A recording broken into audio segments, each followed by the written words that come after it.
행복한 안식일입니다. 저 바다의 깊음과 넓음 같이 그런 주님 주시는 평화가 우리 안에 가득한 안식일이길 소망합니다. 정말 그 깊음과 넓음 같은 하나님의 평화가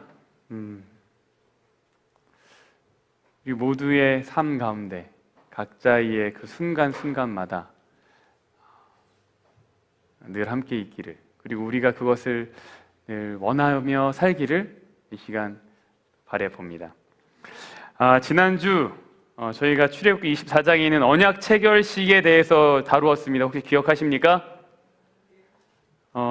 자신이 없으시군요. 이제 언약 얘기 좀 그만했으면 좋겠다고 계속할 겁니다. 네, 좀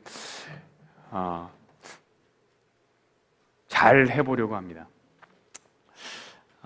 언약을 체결하는 그 과정을 이해하는 것이 우리에게 되게 중요합니다. 왜 그러냐면 사실 성경에 언약에 대한 이야기들이 되게 많이 있거든요. 근데 우리가 이것이 언약을 맺는 것인지 모르기 때문에 잊어버리고 놓치고 지나가는 하나님의 은혜들이 너무 많아요. 그리고 언약을 이해할 때야 비로소 우리가 왜 하나님을 알아야 하는지, 왜 하나님을 더 잘 알아야 하는지, 이걸 우리가 보다 풍성하게 알 수 있거든요. 그리고 우리 삶에 실패가 왔을 때 우리가 방황하지 않고 다시금 하나님과 관계 맺기를, 다시 주의 앞에 제단을 쌓는 것을 두려워하지 않고 게을리하지 않을 수 있습니다. 언제요? 언약을 이해할 때. 그래서 우리가 이제 언약에 대한 이야기를 좀 나누었어요. 근데 이 언약의 이야기를 아무리 해봐야 구슬이 서말이라도 깨어야 보배라고, 내가 성경을 펴서 이것이 언약이구나, 이 장면도 언약이었구나 라는 것을 발견하지 못하면 사실 소용이 없어요. 그래서 제가 언약 체결식에 대한 이야기를 확 했던 이유는 여러분들께서 직접 성경을 읽으시면서 그 이야기들을 발견하셨으면 좋겠다라는 마음에 이렇게 말씀을 드렸던 겁니다. 여러분, 언약 백성은요, 말씀의 백성입니다.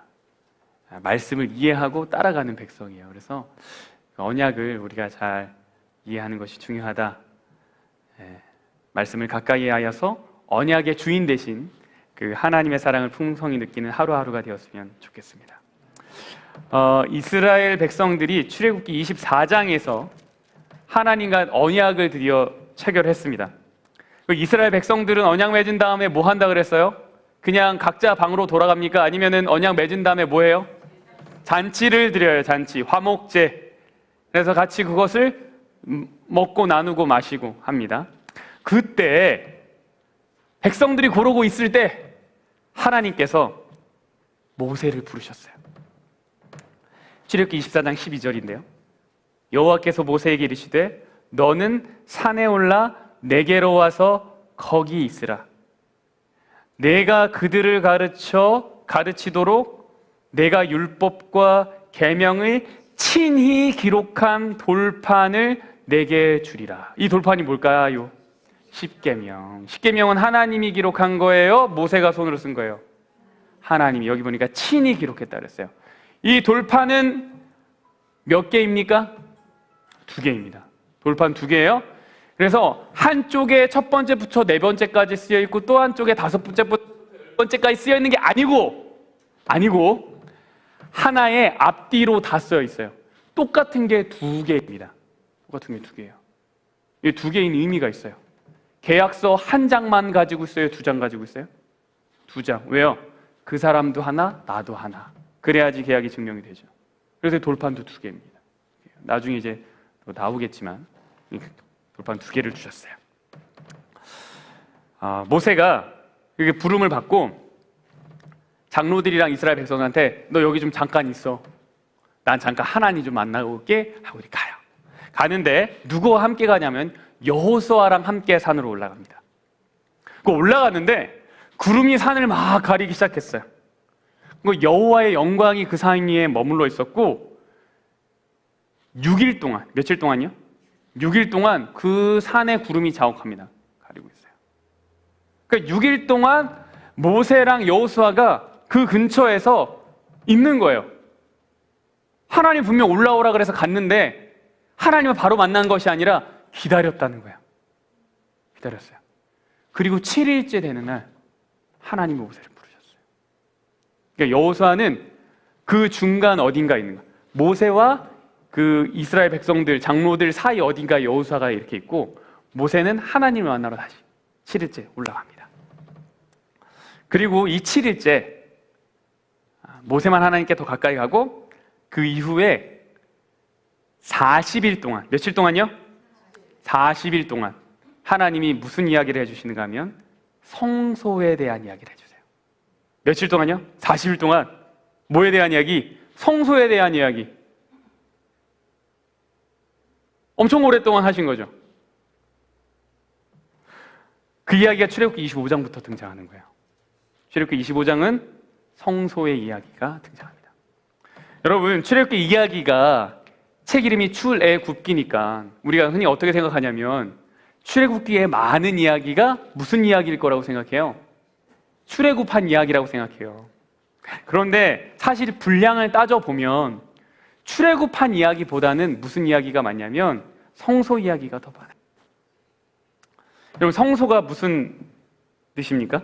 성소, 말 그대로 하면 성스러운 장소, 그죠? 네. 하나님이 계신 곳, 우리가 이렇게 이야기하는데 출애굽기가 총 몇 장이냐면 40장으로 구성되어 있어요. 25장부터 31장까지가 성소에 대한 설명이에요. 이거 며칠 동안 들었다고요? 40일 동안. 성소 이렇게 지어, 뭐 언약궤는 이렇게 하고, 등잔대는 이렇게 하고, 진설병 떡상은 이렇게 하고 그 다음에 제사장 옷에 대한 설명도 막 해주세요. 그게 25장부터 31장까지예요. 그렇게 40일 동안 이야기를 듣고 있는데 32장에 무슨 일이 일어나냐면 금송아지 사건이 일어나요. 모세가 40일 동안 위에 올라가고 안 내려오니까 이스라엘 백성들이 뭐 하는 거예요? 왜 이렇게 안 내려와? 이거 하나님이랑 어디 갔나? 하나님 이대로 떠났나? 야, 안 되겠다. 우리 하나님, 우리가 만들자 해서 만든 게 32장의 금송아지예요. 아론이랑 이제 이스라엘 백성들이. 그러고 나니까 하나님께서 32장 이제 지나고 나서 33장에서 모세야, 너 빨리 내려가 봐라. 이 밑에 지금 큰일 났다. 수습하러 내려와요. 그게 33장. 그리고 34장에 무슨 일이 일어나냐면 지금 32장에서 이스라엘 백성들이 하나님이 아닌 다른 신을 섬겼기 때문에 언약이 깨졌습니까? 깨졌어요. 그죠? 그래서 34장에서는 무슨 일이 일어나는가? 언약을 다시 맺는 사건이 일어납니다. 네. 자, 여기까지 성소를 만들었던 시간이 있어요, 없어요? 없죠. 성소를 만들려고 40일 동안 들었는데 내려와 보니까 이제 엉망진창이 돼서 성소를 실제로 만들 시간이 없는 거예요. 그 언약을 다시 짓고 나서, 체결하고 나서 그 다음부터 성소를 짓는 이야기가 35장부터 40장까지 이야기예요. 그러니까 읽으면서 왜 앞에 나왔던 이야기 뒤에 또 나와? 이렇게 읽으실 수 있거든요. 네, 그게 아니고 자세하게 설명하시고 그 다음에 사건이 터져서 못 지었던 그 성소를 이제는 짓는 과정을 하나하나 하나님이 또 말씀하세요. 근데 사실 이 짓는 과정은 이 성소에 대한 이야기를 우리가 꼼꼼히 묵상할 때 비로소 감동이 있어요. 왜 그러냐면 뒤에 보면 지을 때마다 뭐 하냐면요, 정말 하나님이 말씀하신 대로 지었나? 이스라엘 백성이 하는 게 그거예요. 하나님이 말씀하신 대로 되었더라. 하나를 딱 만들고 나서 뭐라 그러냐면 다 재봐요. 사이즈를 다 알려주셨으니까 다 재고 나서 하나님이 말씀하신 대로 되었더라. 또 보고 하나님이 말씀하신 대로 되었더라. 그 막 이스라엘 백성들이 감동하는 가운데 뭐 하냐면 이제 나중에 이제 성소를 봉헌하는 이야기가 이제 뒤에 나와요. 네. 아주 디테일하게 나오죠. 여러분, 왜 성소가 이야기가 이렇게 많을까요? 왜 성소에 대한 이야기를 이렇게 많이 해요? 우리 솔직히 우리 이렇게 성소 짓지도 않잖아요, 지금. 그럼에도 불구하고 왜 이렇게 많이 쏘는 걸까요? 중요해서 안 중요해서? 일단 중요하기 때문에. 그렇죠. 그래서 궁금증이 생겨요. 아니, 성소가 그렇게 중요한 거면 처음부터 짓지? 맞아요, 아니에요? 성소가 그렇게 중요한 거면 이스라엘이 출애굽해서 홍해 건너자마자 그때부터 지었으면 되잖아요. 왜 지금부터 지어요? 성소의 가장 중요한 기능이 뭐죠? 죄를 사하는 거? 맞아요. 그 중에 성소의 이름이 별칭이 되게 많아요. 성소를 또 뭐라고 부르냐면 회막. 회막의 뜻이 뭘까요? 문자 그대로의 뜻. 이게 영어로는 뭐냐면요, 미팅 텐트예요. 회막. 회가 모일 회잖아요. 그죠? 집사회, 그럼 집사들의 모임. 그죠? 장막 부흥회, 그럼 부흥회를 위한 모임. 회가 이제 모인다는 뜻이잖아요. 회막은 뭐냐면 미팅 텐트. 성소의 정말 중요한 기능이 뭐냐면 만나는 거예요. 만나는 거. 누구와 누구와 만나는 거예요? 하나님과 이스라엘 백성들을 만나는 거예요. 근데 여러분, 지금까지 하나님 사실 이스라엘 백성들을 다양한 방법으로 만나오셨잖아요. 그죠? 홍해를 건너면서 구름 기둥과 불 기둥 만나고, 그죠? 아침마다 만나를 먹으면서 하나님이 계시다는 거 우리가 또 느꼈고, 안식일에 기적이 일어날 때마다 역시 하나님 우리와 같이 계셔라는 거를 이스라엘 백성들이 다 느껴왔어요. 그러니까 하나님이 우리와 함께 계시다는 것의 증거죠. 그런데 성소가 필요하게 된 거예요. 무슨 차이가 있을까요? 언약을 맺고 안 맺고의 차이가 있는 거예요. 왜 성소가 등장하냐면 언약을 체결했기 때문이에요. 자, 이렇게 좀 보면 쉬울 것 같아요. 이게 아주 완벽한 설명은 아닐 테지만 그래도 이해하기 쉽게. 여러분, 커플이 있어요. 커플이 있는데 서로 따로따로 살면서 맨날 만나요? 맨날은 안 만나요? 여러분 그렇게 안 사귀셨어요? 가끔 만나요. 가끔 뭐 어쩌다가 만나고, 뭐 기분 좋으면 자주 만나고, 그래서 같이 놀고, 그러면 이제 커플이 내 옆에 이제 애인이 있다고 생각하자. 그죠? 있어요. 없는 게 아니죠. 내 특별한 사람이 있는 거예요. 그러나 결혼식을 하고 나서 여전히 따로 각자 집에 살면서 만나요? 그러지 않아요. 결혼하면 어디로 가요? 신혼집으로 가죠. 특별하게 같이 있는 공간이 필요한 거예요. 이스라엘 백성들이 하나님과 뭘 맺었냐면 언약을 체결했어요. 이것은 이제는 떨어져 살지 않겠다라는 거예요. 같이 살겠다는 거예요. 그래서 하나님이 25장 8절에, 출애굽기 25장 8절에 이 내가 그들 중에 거할 성소라 그랬는데, 이 거하다, 이게 어디 갔어요? 여기다 하겠습니다. 제가 항상 오른손에 이걸 쥐어가지고 맨날 이렇게 했는데, 자, 인터넷 방송 보니까 항상 이쪽에 있어서, 자, 여기에 그들 중에 거할 성소. 이 거하다는 게 dwell이라는 뜻인데, 같이 산다요. 산다. 잠깐만 있는 게 아니고 같이 산다. 그래서 하나님은 이제는 이스라엘 백성들이 자원해서 저는 하나님만의 백성이 되겠습니다. 하나님만을 신으로 섬기겠습니다. 하나님은 저의 하나님이 되어주세요 라고 언약을 맺었기 때문에, 아주 특별한 관계 속에 들어갔기 때문에 이제 그 성소라는 것이 필요해요.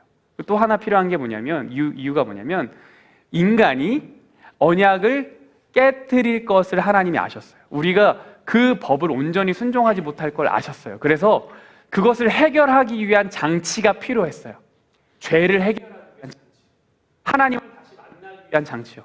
그래서 이 성소라는 게 필요했다, 이렇게 이해하시면 될 것 같아요. 그래서 언약을 체결한 뒤에 성소가 등장을 합니다. 성소는 정말 언약을 중심으로 만나는 장소예요. 보세요. 속죄소를 궤 위에 얹고, 이게 이제 성소 안에, 우리가 다음번에 설명하겠지만 성소 안에 이제 언약궤라고 하는 게 있어요. 가장 안쪽에 있는 거죠. 지성소라는 곳에 들어있는 건데, 거기에 하나님이 증거판, 이게 뭐냐면 이제 십계명이죠. 십계명을 궤 속에 넣어라. 거기서 내가 너와 만나고, 그러니까 하나님의 법, 이제 돌판이 하나 두 개요, 그죠? 나 하나, 하나님 하나, 이렇게 언약이 체결했다는 그 증거 위에서 만난다, 이렇게 얘기했어요. 그러니까 언약을 중심으로 하는 만남이라는 겁니다. 그래서 이제 성소가 언약 체결식 뒤에 등장하게 된다, 이렇게 보시면 될 것 같아요. 25장 8절의 이야기를 좀 다시 좀 설명을 해보겠습니다. 내가 그들 중에 거할 성소를 그들이 나를 위하여 짓되, 이 성경에 성소라는, 이 하나님의 성소라는 단어가 처음 등장하는 것이 출애굽기 25장 8절인데요. 내가 누구일까요? 하나님. 그들이 누구일까요? 이스라엘 백성. 그래서 내가, 하나님께서 이스라엘 백성들 가운데 거할 이 장소, 이 신혼집을 그들이 나를 위하여 짓되, 이렇게 하는 거예요. 이 내용이 이거죠. 이스라엘 백성들아, 내가 너랑 이제 같이 살고 싶은데, 그 언약 관계 속에서 함께 살고 싶은데, 내가 있을 그 자리, 내가 살 수 있는 지낼 수 있는 그 장소를 너가 나를 위해서 만들어 주겠니? 라고 하는 겁니다. 하나님이 전지전능하십니까?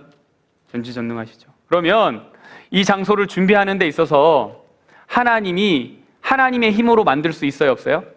있죠.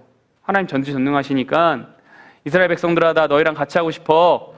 자, 이제부터 여기가 내가 있을 곳이야. 자, 좀 비켜봐. 텐트 좀 양쪽으로 좀 비켜봐. 왜 이렇게 좁아? 하고 여기다 텐트, 여기야. 나 만나고 싶으면 일로 와. 하실 수 있지만 하나님이 뭐 하셨냐면, 야, 너가 나를 위해서 좀 만들어 주겠니? 라고 부탁하셨어요. 제안하셨어요. 이게 얘기가 뭐냐면, 하나님이 계시는 장소는요, 이스라엘 백성들이 거절하면 생겨요, 안 생겨요? 안 생겨요. 하나님이 계시는 장소는 우리가 거절하면 생겨요, 안 생겨요? 안 생겨요. 이게 너무나 중요한 포인트입니다. 하나님이 계시는 장소는요, 우리가 원할 때 생겨요. 여러분, 하나님 어디에다 계십니까? 자, 너무 어려운 질문입니까? 하나님 어디에다 계십니까? 어디나 계셔요. 그러나 모든 사람들이 나 하나님 만났다고 얘기해요, 안 해요? 안 해요. 왜 그래요? 하나님이 숨어 있어서 그래요? 하나님 숨어 계시는 거예요? 안 나타나지, 이런 거예요? 아니에요. 전파가 지금 우리 눈에 보이지 않지만 여기 위에 꽉 차고 있습니까? 있죠. 이 마이크도 지금 전파를 통해서 저 뒤에까지 연결된 거잖아요. 아무런 선이 없지만 우리 주변에는 보이지 않지만 수많은 전파가 있어요. 근데 제가 라디오를 가져와서 켜요. 안테나를 세웠어요. 그리고 주파수를 맞춰요. 어디에 맞추느냐에 따라 우리가 들을 수 있는 소리가 다릅니까? 달라요. 보이지 않지만 분명 존재하고요. 우리가 어디에 맞추냐에 따라 들을 수 있는 소리가 달라요. 우리가 하나님의 주파수에 맞춰질 때, 맞출 때만 비로소 하나님의 소리를 듣게 된다는 거예요. 마음에 원하는 사람만이 하나님이 계시는 장소를 만들 수 있다는 거예요. 여러분 혹시 이게 무슨 그림인지 아시겠습니까? 뇌죠, 뇌. 네, 뇌. 뉴런의 하향식 처리 과정이라는 말이 있대요. 저도 이제 이거를 정리하는 뇌라는 책을 보다가 이제 알았는데, 제 머릿속이 정리가 안 되는 것 같아서 좀 책을 보고 싶었는데, 책이 한 두께가 한 이만해요. 보다가 정리가 잘 안 되는 것 같아서 그만뒀는데, 아무튼 거기 있다가 제가 참, 진짜 놀랍다라고 했던 게 있어요. 이게 뭐라고 써있냐면, 우리가 찾는 물체에 대한 심상을 마음에 제시하면 시각 피질의 뉴런들은 그 물체와 비슷한 것을 머릿속에서 상상하기 쉽게 도와준다. 어려운 얘기죠? 쉽게 얘기하면 이거예요. 내가 마음속으로 내가 꽃병을 좀 이렇게 생긴 모양의 꽃병을 좀 보고 싶은데, 잡고 싶은데 라고 하고 머릿속으로 생각하잖아요. 그러면 우리 뇌 속에서 그와 비슷하게 생긴 것들을 정보를 모아준다는 거예요. 쭉쭉쭉쭉쭉쭉 모아준다는 거예요. 그래가지고 발견하기 쉽게 해준다는 거예요. 그러니까 이게 실제로 어디에서 일어나냐면요, 오케스트라를 연주를 하면 아마 이제 조수계 집사님은 잘 아실 텐데 주일이 이렇게 하잖아요. 근데 만약에 바이올린 제일 바이올린 소리가 이상한데? 라고 하는 순간 그 소리가 점점 크게 들려요. 그런 경험 있으십니까? 시계 소리가 자려고 하는데 어느 순간 딱 들렸어요. 똑딱똑딱. 이거 안 듣고 싶어. 이제 똑딱똑딱 안 하고 싶은데 갑자기 다른 건 다 조용해지고 뭐만 들려요? 똑딱똑딱만 막 들려요. 이게 똑딱똑딱 소리가 커져서가 아니라 우리의 뇌가요, 어떤 것을 생각하거나 쫓고자 하기 시작하면 그 심상이, 이미지가 우리 마음속에 이렇게 새겨지기 시작하는 순간 그거에 대한 정보를 모아주고 그거를 분별할 수 있는 능력을 갖게 해준다는 거예요. 우리의 뇌가 그렇게 디자인 되었대요. 그러니까 성경 이야기가 맞아요.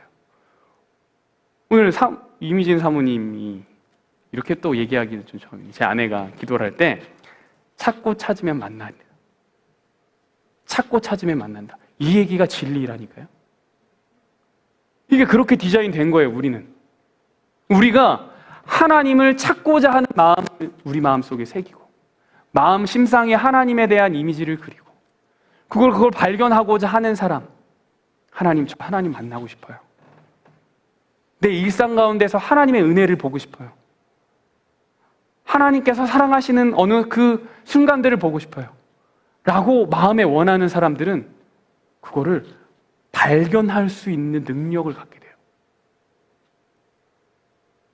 자원하는 사람이 하나님을 만나는 장소를 만들 수 있다는 이야기입니다.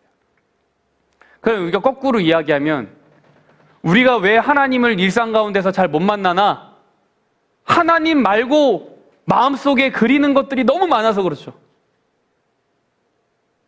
왜 눈을 갑자기 피하십니까, 집사님? 우리 뇌가요, 요즘 유튜브 알고리즘이라고, 그죠? 유튜브를 내가 한번 검색하면 그것과 비슷한 비슷한 것들이 그냥 몽땅 다.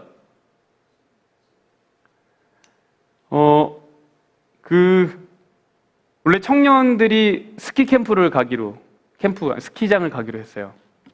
유스 그룹들이. 근데 이제 날씨가 안 좋아서 이제 아마 다음번으로 미뤄진 것 같은데, 어디로 가는지 스키 한번 검색했더니 갑자기 제 유튜브 채널에 들어왔더니 생년 검색도 안 하는데 스키 타는 게 그대로 막 나오는 거예요. 근데 유튜브의 알고리즘보다 훨씬 디테일하고 정확하고 많은 정보들을 우리의 뇌가 우리를 위해서 제시해주고 제안해주고 도와줘요.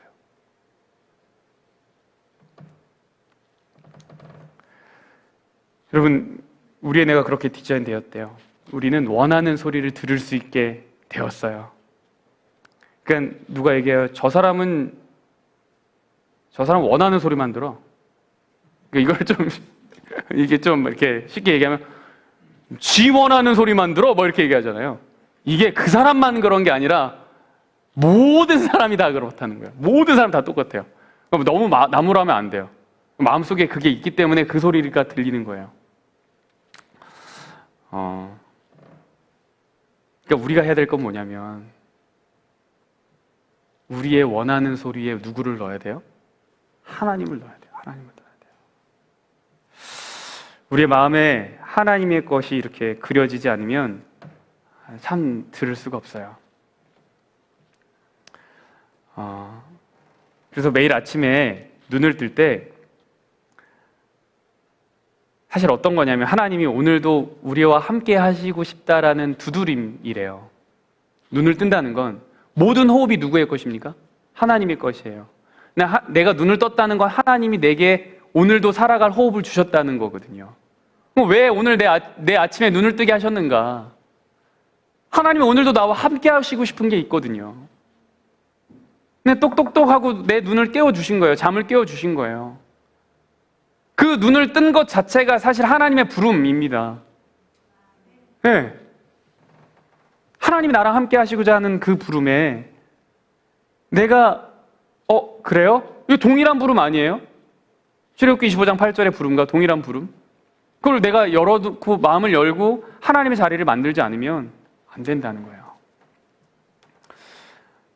여러분은 아침에 눈을 뜨실 때 무엇을 먼저 하십니까? 제가 정답 맞춰볼까요? 핸드폰을 확인합니다. 아니에요? 뭐 이렇게 인상 쓰시면서 아니라고요, 주님 사랑해. 몇 시인지 확인하잖아요. 몇 시인지 확인하잖아요. 근데 그때 우리가 핸드폰을 켜고, 모르겠어요. 저희 교우님들은 없지만 주식을 하는 사람은 주식부터 확인한대요. 네. 그래서 바깥에서 장사하는 사람들은 날씨부터 확인하겠죠. 또 다른 것을 먼저 확인하시는 분들도 계시겠죠. 만약에 월드컵 경기였다면 밤새 경기했으면 아침에 일어나서 뭐부터 확인했을 거예요? 어제 이겼나 졌나를 확인할 수도 있겠죠. 근데 시작이 그렇게 되면 우리의 뇌가 어떻게 되냐면, 말씀드렸죠. 우리 주인은 이런 걸 원하는구나라고 생각하고 그거에 관련된 정보들을 모으기 시작하는 거예요. 처음에 그 두드림, 부르심, 눈을 떴을 때 하나님이 나 오늘도 너랑 같이 하고 싶어? 할 때 우리가 하나님, 저도 오늘 하루 하나님과 같이 하고 싶어요. 내가 오늘 하루도 하나님과 함께 하고 싶어요. 내가 하나님 발견하고 싶어요. 오늘은 또 어디서 나타나실 건가요? 어떤 이 기대감으로 눈을 뜰 때, 우리는 진짜 그런 하나님 만날 수 있을 거예요. 그리고 우리가 아침에 그 첫 기도를 실패하지 않는 우리 모두가 되었으면 좋겠습니다. 정말 간절히 바라요. 아무리 분주하더라도 30초 할 수 있어요. 그 마음을 진짜 먼저 하나님의 부름에 응답하는 그 시간이 우리에게 있으면 정말 좋겠어요.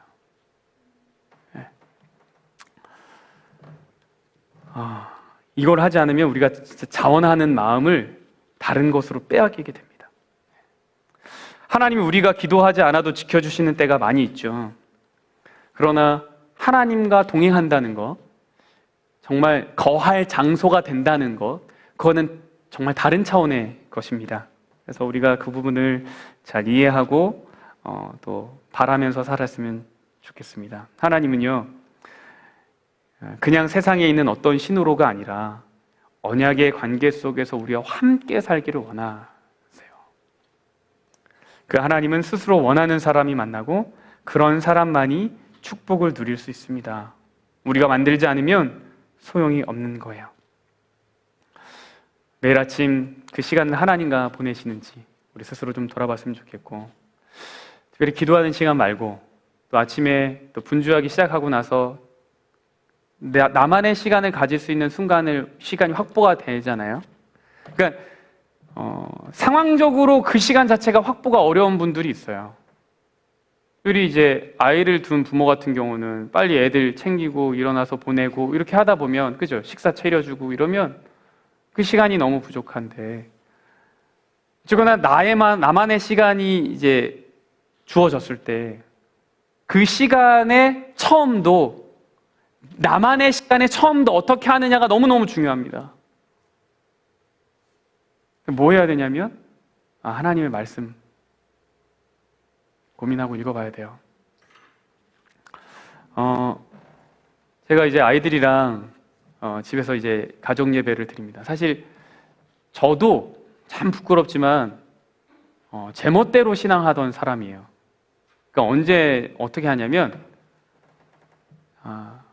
내가 읽고 싶을 때 성경 읽고 내가 기도하고 싶을 때 기도하던 사람이에요. 신학과 다닐 때도 그랬어요. 근데 이제 결혼을 하니까 제가 규칙적인 시간을 갖지 못하다 보니까 결혼하고 나서 함께 예배 드리는 것이 굉장히 어렵더라고요. 이게 그렇게 이게 어색할 수가 없어요, 처음에. 네. 근데 이제 둘이 있을 때는 그냥 이렇게 지나갔었는데 아이가 생기니까 이건 또 다른 문제더라고요. 아이들과 함께 예배드리는 그 재단을 쌓아가는 과정이 너무너무 필요할 것 같은데 이게 쉽지가 않구나. 그래서 사실 고생을 좀 했던 것 같아요. 이것이 익숙해질 때까지. 근데 익숙해지고 나니까 지금은 너무너무 좋아요. 엊그저께 예배를 드리는데 제 아이들한테 물어봤어요. 혹시 얘들아, 저녁에 예배 드리는데 혹시 얘들아, 우리가 너무 바빠서 그냥 지나칠 때가 있잖아, 예배 안 드리고. 아니면은 뭐 엄마 아빠가 진짜 너무 바빠서 깜빡할 때가 있고, 아니면은 뭐 늦게 우리가 돌아와서 예배를 못 드릴 때도 있고, 아침에 너무 바빠서 그냥 갈 때도 있고, 혹시 그럴 때 너희들은 어떤 기분이야? 이렇게 물어봤어요. 애들이 뭐라 그랬냐면, 그러니까 예배 드리자고 하면 예배 드리기 싫어해요. 같이 예배 드리자 그러면. 그러니까 뭐 아무 말 없이 군소리 없이 잘 드릴 때도 있지만, 뭐 놀다가 그러면 뭐 이따가 드리면 안 돼, 안 하면 안 돼, 오늘은 누워서 드리면 안 돼, 막 이렇게 얘기하거든요.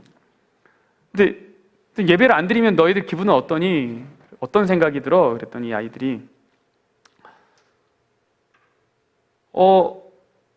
예배를 안 드리면 안 드렸다는 거를 느끼긴 하냐? 그랬더니 셋 다 자기는 안 드리면 허전한 느낌이 든대요. 허전하다. 그럼 어떻게 하냐, 허전하면? 그랬더니 그럼 나는 그냥 혼자 기도해. 혼자 기도해. 큰 녀석이 그렇게 얘기하니까 둘째, 셋째도 똑같이 다 그렇게 진짜 진심인지 모르겠지만 아무튼 그렇게 얘기를 했어요. 제가 그 시간들을 어쨌거나 확보하려고 노력했던 시간들이 너무 필요했구나라는 생각이 들어요. 익숙하지 않아요. 쉽지 않거든요. 근데 이거 재단 쌓는 일 해야 합니다. 이거는 양보할 수 있는 부분이 아니에요. 하나님이 안 보이고 안 나타나는 이유는 명확해요. 내 뇌가 그거를 주지 않기 때문이거든요.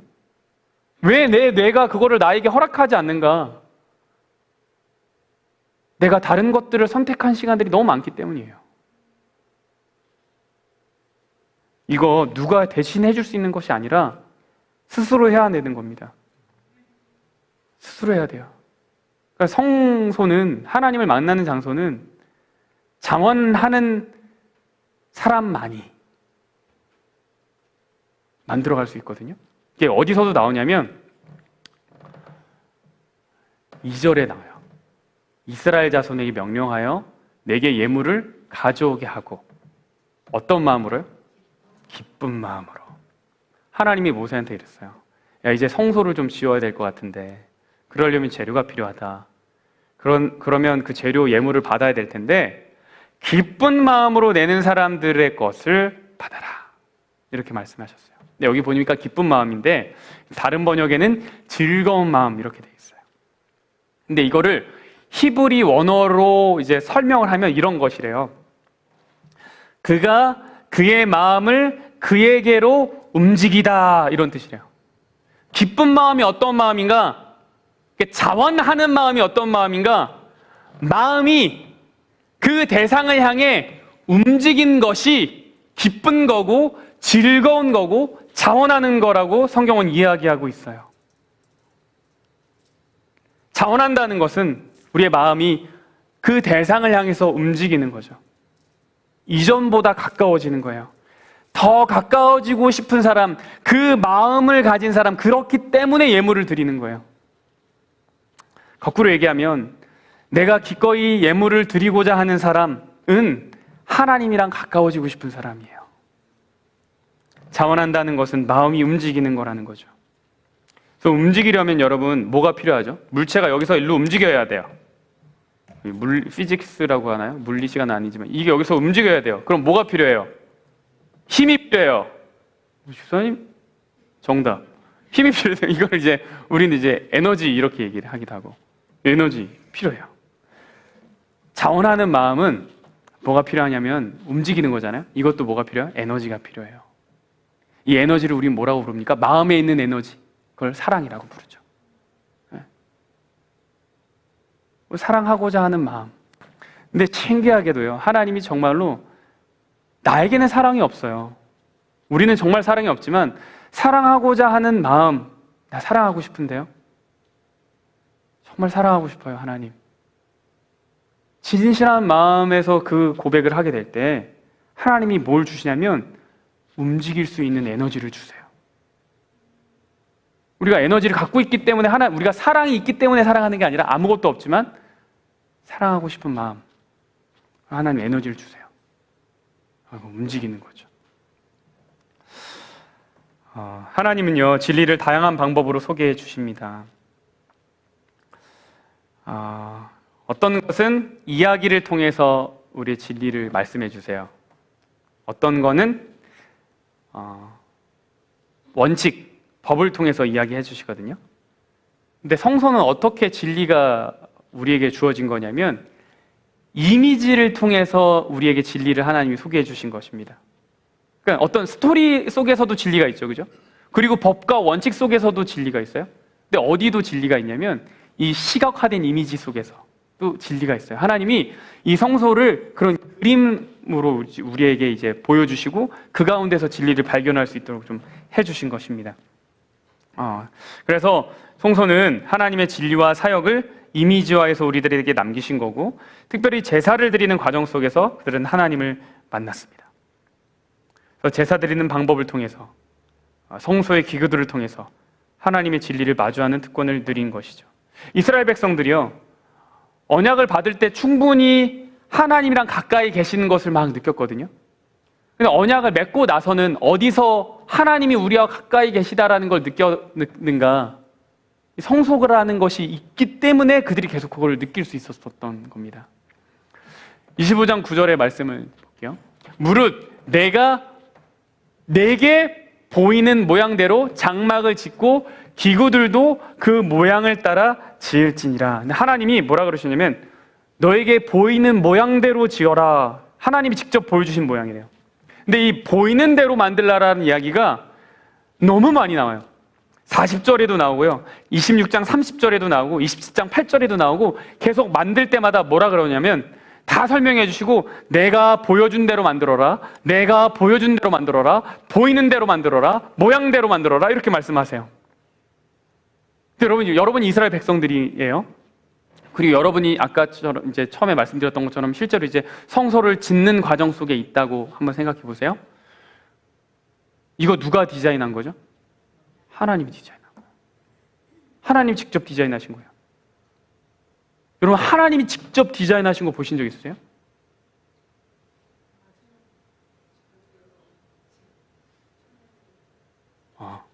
천연계.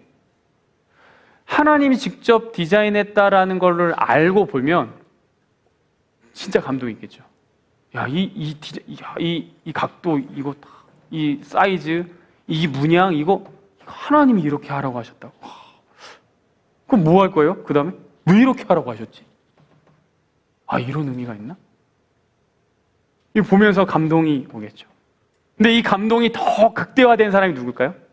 자원에서 예물을 드린 사람이에요. 내가 예물을 자원에서 바쳤는데 내게 여기 들어갔어요.